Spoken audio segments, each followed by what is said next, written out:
so much Instagram stalking. Like had red bloodshot eyes. Like next.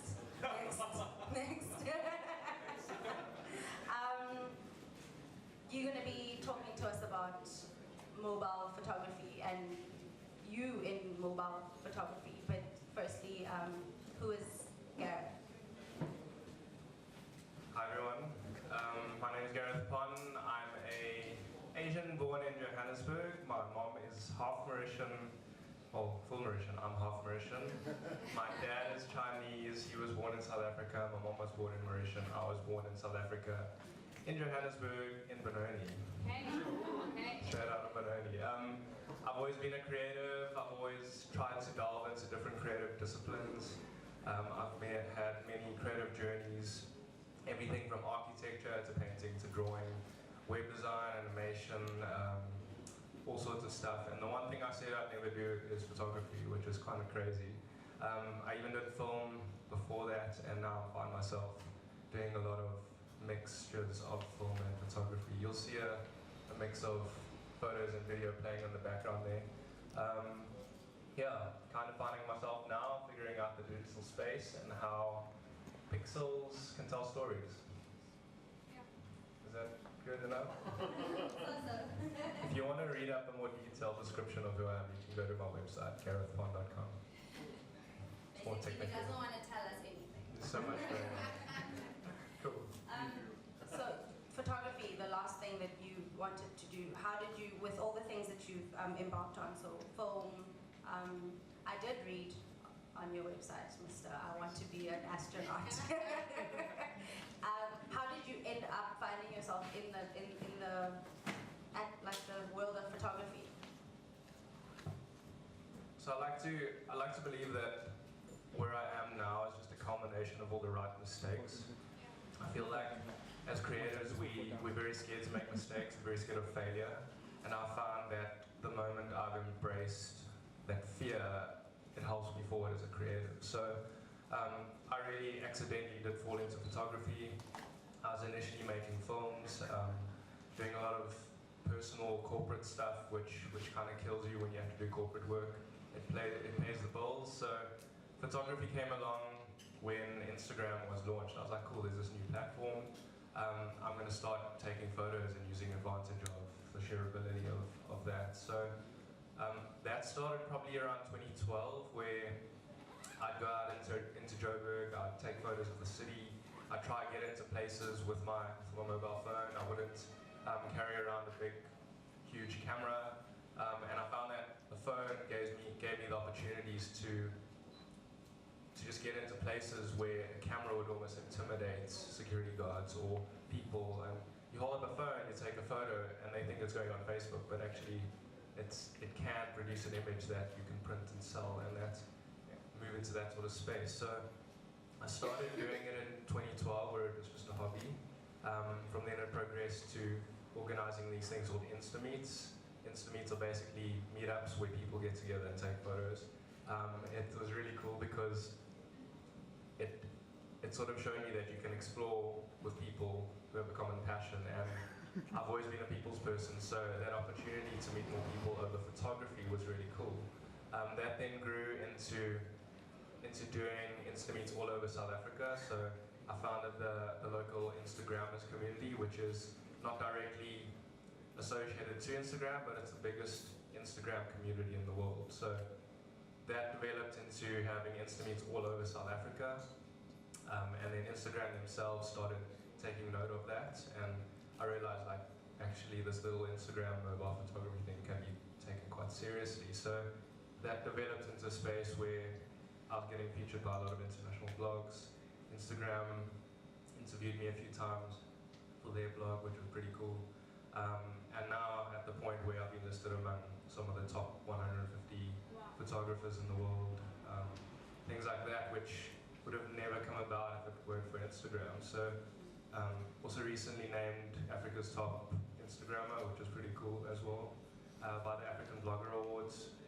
And again, like, it's been a culmination of all the right mistakes, and I find that I didn't aim to get where I am now.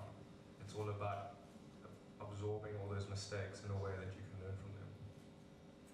So while we're busy taking pictures of our food and making duck faces, you out there, you out there being one of the top 100 photographers in the world. The other elements of art that you do besides the mobile photography, the film, for example, has that actually kind of shaped the way you see the world and also the way you take pictures as well? I think the one thing that Instagram has done for myself and many other people around the world is it's forced you to see the world in pictures. Like one thing you'll hear amongst the community guys is that they're always looking for the next shot. Everything to them is a picture, and my history in all the creative mediums has sort of encouraged me to explore that space in a very unique way. One of the things I try and do is I always try and take a photo that you can't Google, because the moment you take that photo, you might as well just put it in an archive and delete it or forget about it. So I think I've always tried to gain inspiration from other creative mediums. So I studied fashion in the past, and when I was studying fashion, I never researched fashion designers, I researched architects.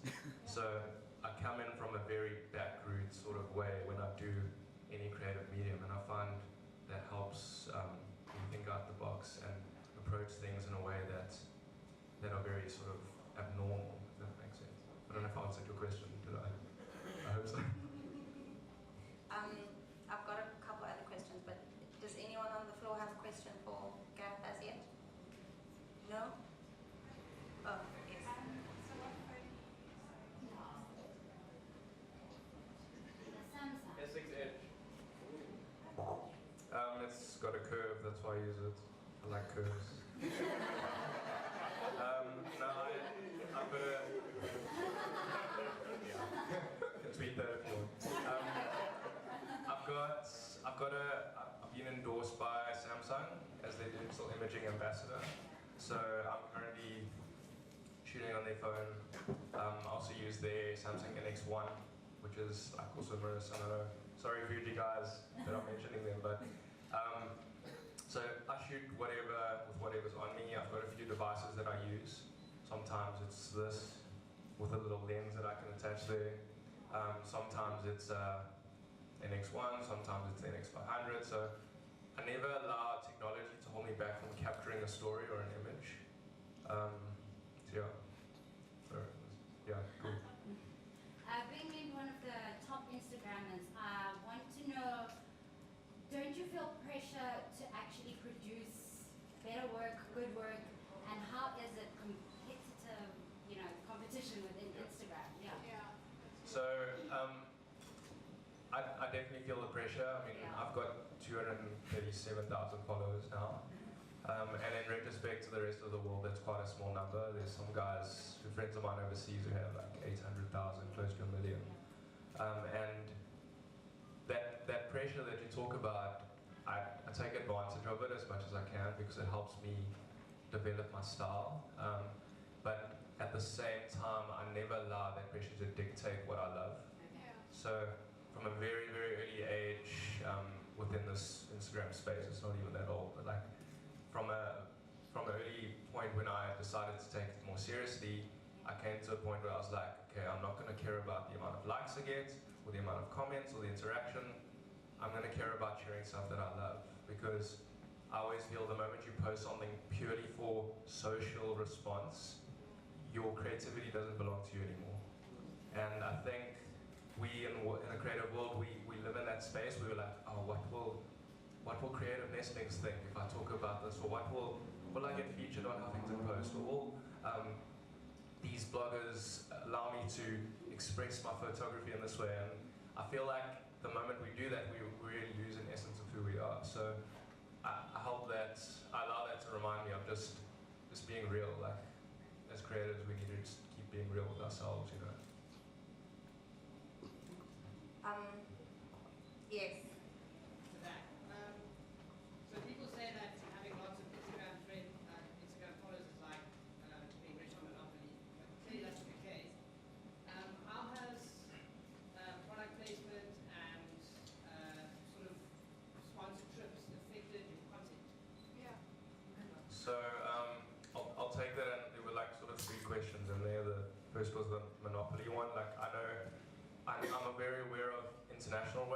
rates compared to local rates. I can let you in on a little secret, and please don't let this leave this room. But some guys are charging within the region of between $3,000 to $7,000 a day for shooting Instagram content, which is a lot. 70,000 rand for a day, and that's obviously international rates, but that's how seriously some international brands are taking Instagram. Nike has, I think, a few million followers now. They gain about 60 to 70,000 followers a day. And then finally, the Skillshare is pretty cool. There's a lot of Instagrammers who have utilized Skillshare just to share some of their techniques. I did a branding course for Instagrammers in that space, and on Skillshare it's basically you pay a monthly fee and you get access to literally like an infinite amount of tutorials on everything and anything, and it's amazing. That's a really cool way for photographers to extend their profile, because that becomes like really mentor-student interaction, and that way you're also sharing your knowledge beyond just your personal self. Yeah, sure. There's this notion in the industry, especially like with professional people in the industry, that because of smartphones and all these social medias, everyone can somehow become a photographer. What's your take on that? So I've been really, I love getting asked this question, because I came out of the traditional space of doing photography and film on professional cameras and these big things that you lug around. And I've seen two things come out of it. The first has been that it's given a lot of people opportunities to be creative who didn't know they were creative. Yeah. It's the first thing. There's a guy, a great example of it, that is the biggest Instagrammer in Japan. He gets about 20,000 likes on his photos, which is huge. And he originally started only just shooting on a phone, and now he's moving into a space where he's shooting editorial and fashion and like stuff like that. And people pay him really well for his style, and he never started off as a photographer. But he's taking it more seriously now, because he was like, hey, actually I can compose an image, actually I can understand lighting. So there's that side of it. And then the other side is that it's leveled the playing so much more. So the same thing happened when Photoshop was launched. Everyone became a designer. Now Instagram's launched, everyone's a photographer. But the reality is the guys and girls who have something unique and like a niche, or something that they've focused in on and honed in on, are the ones that will sort of rise to the top. And I feel like that the cream of the crop just has become a lot more recognizable, if that makes sense. And off the back of that, like, followers, the amount of followers you have doesn't determine how good you are at photography. And I'm not talking about followers or likes at all in this space. I'm talking about giving those opportunities to guys who would have never experienced creativity before if it weren't for platforms like Instagram, YouTube, and that sort of thing. Cool. You found South African Instagrammers, and you have the Insta meets, but like where did that come from? Why did you want to actually create that community? So I've always been a people's person, an opportunity to merge a passion for creativity with meeting people has been something that I think it just came naturally. And especially in Joburg, like, you guys can walk around Central City pretty safely and not have to worry about a guy trying to mug you with a shambok or something. And unfortunately, in Joburg, that's not the case. So it's one of the main reasons we started doing these Insta meets, is to give guys opportunities to walk through the city and just reclaim the beauty of like Johannesburg. So that's where it started. And then I think the extension of that was just being able to bring people together who would have never met up before.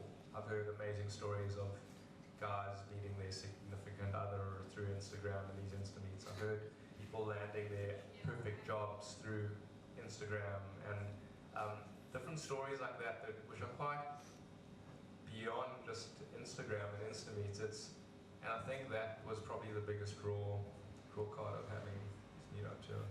Are you any closer to getting to space? Last year, I got approached by a company that partnered with Virgin Galactic. So maybe, I don't know. Wow. Trying to You'll be seeing that rocket like somewhere. hopefully. Yeah, it's a bit of an obsession, so it's about to happen. I've always believed like if I can just divert with the story around the rockets. I've got this rocket that I've tattooed on my forearm here, and I've always believed, like especially as creators, we need to have one ridiculous dream we believe can come true. Because the moment you comprehend and believe that dream is a possibility, then every single other dream in the world becomes possible. Yeah. So my dream is to go to space, and the rocket's purely a reminder to keep dreaming.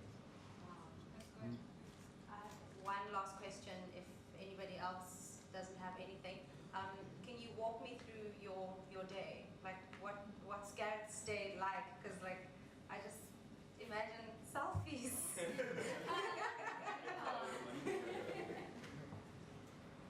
My day's always different. Like, I honestly don't know what's coming next. A typical photography day will... I set up certain guidelines for myself when I go out and shoot. So at one stage I was only really shooting for like architecture. And another stage I focused a lot on trying to capture really cool old vintage cars. So when I go out and shoot, I set up certain themes which I'll try and stick to and follow. And that always helps me to sort of focus in on something, a theme or something that I'm very specific on. So like that could be anything from a color to something vintage or whatever it is. At the moment I'm doing a series called Portraits in Windows where I'll film portraits of people through transparent materials, so usually through a window. And that's a really just fun way of me capturing portraits of people, because unfortunately portraits tank on Instagram, they never do well. You get like less than half the amount of likes. And so I was like, how do I merge something that I love with something that looks visually interesting? And that's been the way for me to explore that. So I'll always look out for these certain themes, and if you go through my photos on my profile, you'll see that there's always changing, there's always another theme that's emerged. So generally, if I'm not planning to shoot on the day, I always have those little ideas sitting in the back of my mind. If I see a nice pocket of light or a really cool reflective window, I'll grab a stranger and I'll be like, please can you stand in that window for me? And I'll just film them. I'll be like, are you on Instagram? And if they say yes, then I'm like, cool, I'll tag you. If they're not, then I'll try and get them on Instagram so I can tag them. And that's been a really cool way for me to just force myself to produce unique content, because my following expects for me to post at least one photo a day, one to three photos a day. It's a lot of content to create. Imagine you're curating 3 pieces of artwork every day. So that sort of back end of thinking has helped me with that. So. Thank you so much for sitting down with us and for actually making me believe that I'm now going to be taking selfies on Instagram. I am now